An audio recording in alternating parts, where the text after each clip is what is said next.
எல்லாருக்கும் வணக்கம். நான் உங்க விஜய் கோபநாத் பேசுறேன். ஸோ பார்ட் 1 பார்த்தீங்கன்னா பவர் ஐசி பத்தி பார்த்தோங்க. பார்ட் 2ல வந்துட்டு பார்த்தீங்கன்னா இஎம்சி பத்தி பார்த்தோம். இதுல வந்துட்டு எப்படி ரிமூவ் பண்றது அண்ட் தென் கிளீன் பண்றது, ரீபால் பண்றது, ஃபிக்ஸ் பண்றது இந்த மாதிரி விஷயங்கள்லாம் பார்த்தோம். இந்த பார்ட் 3ல வந்துட்டு பார்த்தீங்கன்னா நம்ம வந்துட்டு இந்த சப் போர்ட் இருக்கு, மெயின் போர்டு இருக்கு. இதுல வந்துட்டு பாத்தீங்கன்னா அந்த கனெக்டர், அதாவது வந்துட்டு இந்த எல்சிடி மாட்டுறீங்க அப்படின்னாலும் அந்த கனெக்டர், இல்ல சப்போர்டு மாட்டுறீங்கனாலும் அந்த ஸ்ட்ரிப்போட அந்த கனெக்டர். ஸோ அது மட்டும் இல்லாம இந்த பேட்டரி கனெக்டர், கேமரா கனெக்டர், இந்த மாதிரி நிறைய கனெக்டர்ஸ் இருக்கு. இந்த கனெக்டர்ல வந்து பாத்தீங்க அப்படின்னா நம்ம கீழே விழுந்து பெண்ட் ஆகி எடுத்துட்டு வருவாங்க, அந்த கனெக்டர் மாற்ற வேண்டிய சூழ்நிலைகள் வரும். இல்ல வந்துட்டு அடியில வந்து பாத்தீங்க அப்படின்னா வாட்டர் டெம்பரேச்சர் ஷார்ட் ஆயிருக்கலாம். ஸோ அதுக்காக வந்து கனெக்டர் மாற்ற வேண்டிய சூழ்நிலைகள் வரும். இந்த மாதிரி பல காரணங்கள் கொண்ட இந்த ஒரு கனெக்டர் நம்ம மாத்துறது எப்படி நம்ம ப்ரொஃபஷனலா லேர்ன் பண்ணலாம் அப்படிங்கிறத இன்னைக்கு ஜிஸ்டால நீங்க பார்க்க போறீங்க. ஸோ நீங்க இதுக்கு முன்னாடி வந்து பாத்தீங்கன்னா நம்மள ஃபாலோ பண்ணிட்டு இருக்கீங்களா? நம்மளோட இன்ஸ்டியூட்ல ஜாயின் பண்ணி படிக்கணுமா? பேசிக்ல இருந்து சிப் லெவல் வரைக்கும் ஒரே கோர்ஸ் தாங்க, நீங்க தாராளமா வந்து படிக்கலாம். சோ உங்களுக்கு இன்ட்ரெஸ்ட் இருக்கா? ஸ்கிரீன்ல தெரியுற இந்த நம்பருக்கு கான்டாக்ட் பண்ணுங்க. சரி, ஓகே, வாங்க இன்னைக்கான வீடியோக்குள்ள போலாம்.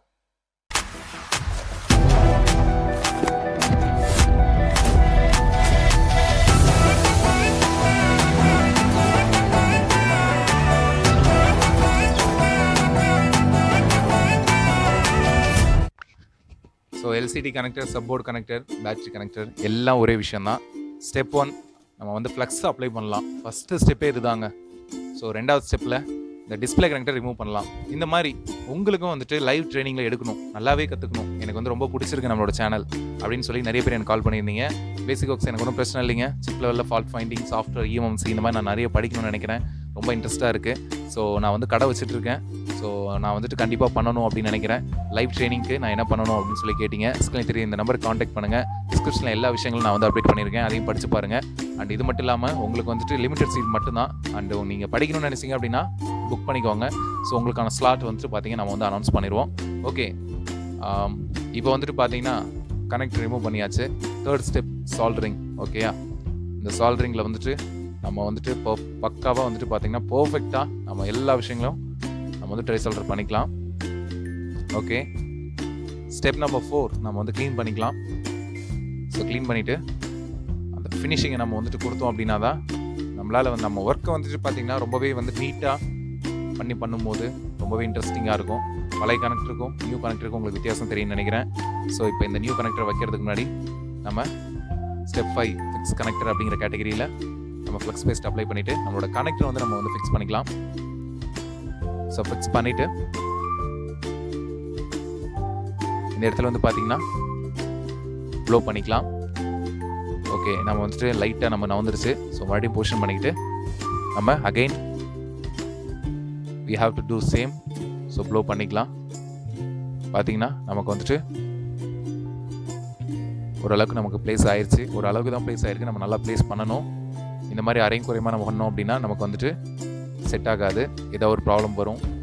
சம் ஃபங்க்ஷன்ஸ் வேலை செய்யும், சம் ஃபங்க்ஷன்ஸ் வேலை செய்யாமல் போகிறதுக்கு வாய்ப்பு இருக்குது. ஸோ ஈச் அண்ட் எவ்ரி லைனையும் நம்ம வந்துட்டு கரெக்டாக இருக்கா அப்படிங்கிற அந்த விஷயத்தை நம்ம என்ன பண்ணணும், க்ராஸ் செக் பண்ணிக்கிட்டே இருக்கணும்.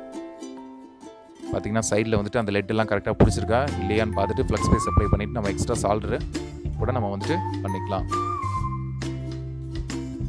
ஸோ பார்த்தீங்கன்னா பக்காவாக நமக்கு இந்த சைடு ஃபுல்லாகவே நல்லாவே நமக்கு வந்துட்டு ஃபினிஷிங்காக வந்துடுச்சு. நம்ம ப்ரஷ் வச்சு க்ளீன் பண்ணிக்கலாம்.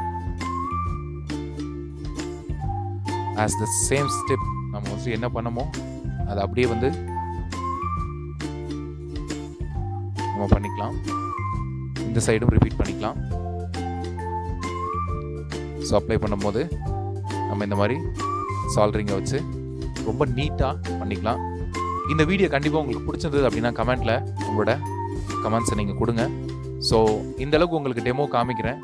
நேரில் நீங்கள் படிக்கும் போது கண்டிப்பாக உங்களுக்கு அந்த ஃபீல் வரும்.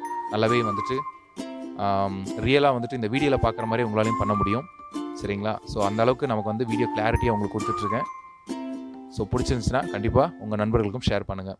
ஸோ நம்ம கனெக்டர் வந்து மாற்றியாச்சு. இந்த வீடியோ கண்டிப்பாக உங்க எல்லாருக்கும் பிடிச்சிருக்கும்னு நினைக்கிறேன். இந்த வீடியோ பிடிச்சிருந்தா மறக்காம இந்த வீடியோக்கு ஒரு லைக் போடுங்க. அது மட்டும் இல்லாமல் நம்ம ஃபீல்டில் நம்ம மாதிரி ஒர்க் பண்ணிட்டு இருக்க எல்லா ஃப்ரெண்ட்ஸுக்கும் இந்த ஒரு வீடியோஸை ஷேர் பண்ணுங்க. ரொம்பவே உங்களுக்கு யூஸ்ஃபுல்லாக இருக்கும். இது போல இன்னொரு வீடியோவில் சந்திக்கிறேன். Until then, bye from Gopinath. Thank you.